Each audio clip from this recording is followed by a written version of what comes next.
çətin bir sənətdir. Amma sevindirici məqamlar nədir? Ölümlə çarpışan bir insanı həyata döndürmək bu qədər əziyyətlərə dəyər.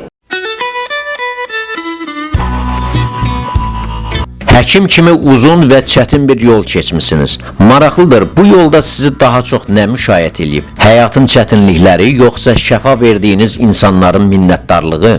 Bir sənət olaraq həkimlik ümumiyyətlə çətin bir sənətdir və bir də çox uzun zaman lazımdır bu sənətə yiyələnmək üçün. Çox həyatında bəzi məhdudiyyətlər qoymalısan, bəzi şeylərdən keçməlisən. Çətin bir sənətdir. Amma sevindirici məqamlar nədir? Əsasən bir insana həyat bəxş eləyəndə, sənin yanında, sənin xəstəxananda, küçədə və başqa bir yerdə ölümlə çarpışan bir insanı həyata döndürmək, bu məncə buna dəyər. Bu qədər əziyyətlərə dəyər.